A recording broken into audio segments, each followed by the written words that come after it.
여러분, 요즘 주변을 살펴보면 은퇴 이후에도 계속 일자리를 찾으려고 하는 분들이 많죠? 저만 해도 부모님 세대를 보면서 나중에 나도 퇴직하면 어떤 모습일까 하고 걱정이 들 때가 많아요. 사실 평생 열심히 일하고 나라에서 주는 연금이나 그동안 모아둔 돈으로 조금은 여유로운 노후를 보내겠다 하는 게 많은 분들의 바람이잖아요. 그런데 현실은 어떻습니까?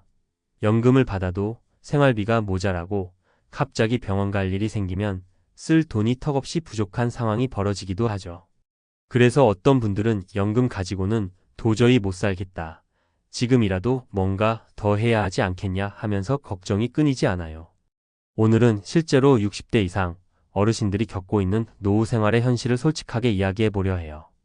예전에 비해 의료 기술이 발전해서 평균 수명은 늘어나고 있는데 정작 은퇴 후 소득은 충분치 않다 보니 고민이 많으십니다.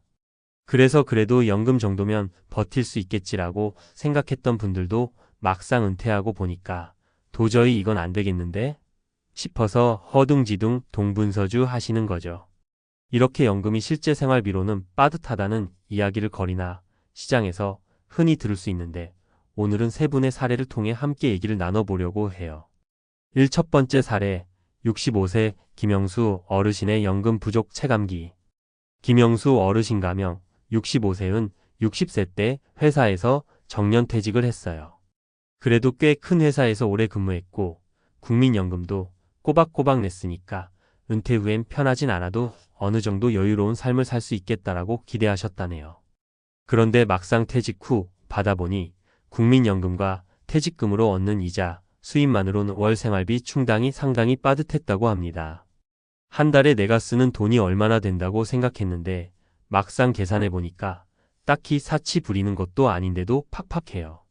공과금이랑 식비, 병원비만 나가도 턱없이 부족하더라고요. 김 어르신께서는 퇴직 후 5년 동안은 어느 정도 버틸 수 있을 줄 알았대요. 왜냐하면 적금이랑 퇴직금, 그리고 전세로 살던 집에 보증금을 굴려서 받는 이자 정도면 중간 정도의 생활은 가능할 거라고 생각하신 거죠. 그런데 생각지도 못한 변수가 늘 나와요. 예를 들어 아픈 곳이 생겨서 병원비가 급하게 들어가거나 자녀가 결혼을 하게 되면 목돈이 필요하기도 하고요. 또 물가는 계속 오르는데 연금액은 크게 오르지 않으니 상대적으로 돈의 가치가 점점 떨어지는 느낌이 드는 거죠. 김 어르신은 결국 가끔씩 동네 슈퍼에서 알바하거나 공공근로 같은 일자리라도 구해서 생계에 보태고 계십니다. 정말 젊을 때 생각했던 은퇴 후 여유로운 삶과는 거리가 멀죠. 하지만 그래도 이게 어디냐. 지금이라도 건강하게 일할 수 있으니 다행이다 라고 말씀하시곤 해요. 이 두 번째 사례, 70세 박미숙 어르신의 주거 문제 고민. 박미숙 어르신 가명, 70세는 남편이 일찍 세상을 떠나는 바람에 홀로 자녀를 키우셨다고 해요. 그래서 노후 대비라고 따로 준비할 여유가 없었대요. 아이 공부시키고 생활비 마련하기에 급급해서 국민연금 가입도 꾸준히 못했고 사적인 연금은 꿈도 못 꿨다고 하시더라고요. 공부 좀 더 시켜주고 싶어서 학원비 대느라 또 그때그때 월세 내면서 버티느라 정신이 없었어요. 그래서 이제와 연금만큼은 받아야지 싶어서 뒤늦게 국민연금 보험료도 내봤는데 워낙 납부 기간이 짧으니 몇 푼 안 되잖아요. 게다가 박 어르신은 현재 월세로 지내고 계시는데 이 월세가 은근히 부담이 크다고 하십니다. 1인 가구 시니어들이 겪는 대표적인 문제가 주거 비용이라는데 실제로 느끼시기에 매달 월세가 나가는 게 너무 아깝고 하지만 다른 대안이 잘 안 보여서 고민이 깊다고 해요. 나이 들어서 새로운 곳으로 이사 가려니 겁도 나고 여기 있는 친척이나 지인들하고 떨어지기 싫기도 하고 그냥 아주 작은 고시원 같은 데로 들어가자니 숨 막힐 것 같고 고민이에요. 자식들도 요즘 생활이 빠듯해서 크게 도움받기 어렵고 결국 내가 손 벌리지 않고 살아야 하는데 그게 잘 안 돼요. 이런 이유로 박 어르신은 부업 삼아 반찬 가게를 간간히 열어서 돈을 버시거나 요양보호사 자격증을 따서 활동해 보려는 계획을 세우고 있습니다. 그러나 70대에 새롭게 기술 배워서 일한다는 게 정말 쉽지가 않다. 체력도 고갈되고 마음도 지친다라고 한숨을 쉬시더군요. 세 번째 사례, 62세 이정호 어르신의 은퇴 준비 후에. 이정호 어르신가며 62세는 상대적으로 조금 더 준비를 한 편이라고 하셔서 저는 처음엔 그래도 이분은 꽤 괜찮겠네 하고 생각했습니다. 그런데 막상 이야기를 들어보니 생각보다 현실은 녹록지 않았어요. 왜냐하면 퇴직 전에 개인연금도 좀 들었고 적금이나 펀드도 가입해 두셨거든요. 그런데 퇴직 직후 집안에 큰 병원비 지출이 있었고 투자했던 펀드가 원금 손실을 보고 말았습니다. 내가 그때 너무 욕심 부린 걸까요? 은퇴하고 돈 벌 여력은 줄어드는데 그때 손해본 걸 회복하는데 시간이 걸리니까 무척 힘들더라고요. 그래서 애들한테도 미안해서 뭐라 말도 못하겠어요. 이정호 어르신은 지금도 다른 사람들보다 내가 준비를 많이 해뒀다라는 자부심이 있었는데 막상 막대한 의료비와 투자 손실이 동시에 탁 치니 생각지도 못한 재정적 위기를 겪게 되었다고 해요. 그 결과 지금은 사실상 개인연금 월 수령액으로만 생활하기 빠듯해서 추가로 재취업을 알아보시거나 주말 농장 같은 거라도 해서 식비를 아껴보려고 노력 중이랍니다. 주위에 보면 그래도 당신은 준비 많이 했잖아 이렇게들 말하시는데 막상 그 준비가 예상 밖의 상황에 한 번에 무너질 수도 있다는 걸 몸소 체감 중입니다. 노후 준비 지금부터가 중요하다. 위 세 사례 들어보니까 어떠세요? 우리나라 국민연금이든 개인연금이든 혹은 퇴직금이든 적절한 노후 자금이 확보되어 있어도 실제로는 변수가 너무나 많아요. 의료비, 자녀 결혼 자금, 생활비 인상, 주거비 문제, 물가 상승 같은 예기치 못한 일들이 한꺼번에 탁 치면 누구라도 당황할 수밖에 없죠. 실제로 많은 60대 이상 시니어분들이 말씀하시는 게 젊을 때 더 많이 대비했어야 하는데 그때는 시간이 많고 무엇이든 가능해 보였으니까 대수롭지 않게 생각했다라는 후회입니다. 특히 예전엔 경제가 빠르게 성장하던 시기라 어느 정도 회사 다니고 퇴직금과 국민연금이면 충분하지 않을까 생각하신 분들도 많았지만 지금은 세상이 바뀌었어요.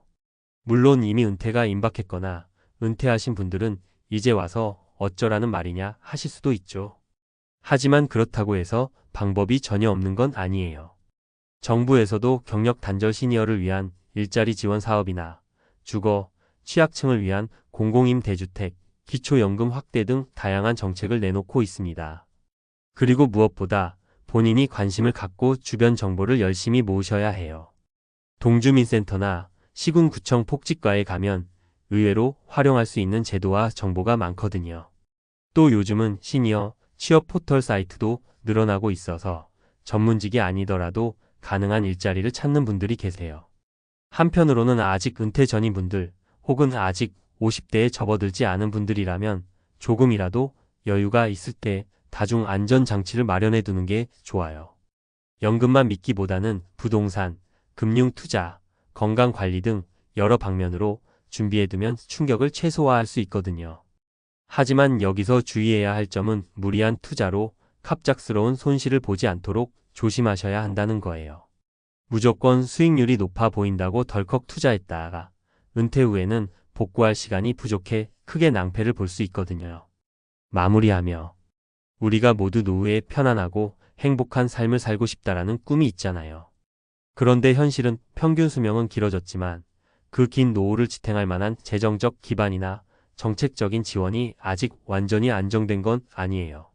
그래서 연금으로 못 산다 라고 호소하는 시니어들의 목소리가 더욱 커지는 게 아닌가 싶습니다.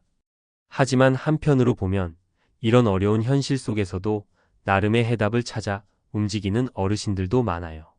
앞서 말씀드린 김영수, 박미숙, 이정호 어르신처럼 각자의 사정은 다르지만 부업이든 재취업이든 아니면 제도적인 지원을 찾아보든 최선을 다해 방안을 마련하고 계시죠. 그래서 우리 모두 이런 사례를 통해 교훈을 얻고 아직 준비할 시간이 있는 분들은 미리미리 대비하고 이미 은퇴하신 분들도 자존심만 세우지 말고 주변과 정보를 나누고 제도적 혜택도 찾아보면 좋겠어요. 결국 노후 준비란 건 한 번에 끝나는 프로젝트가 아니라 인생 전반에 걸친 관리가 필요하다고 봅니다. 돈 문제만이 아니라 건강, 주거, 사회적 관계 등을 종합적으로 챙겨야 해요. 그렇게 조금씩 한 발 한 발 대비해 나가면 연금만으로 못 살겠다라는 막막함이 조금은 덜하지 않을까 싶습니다.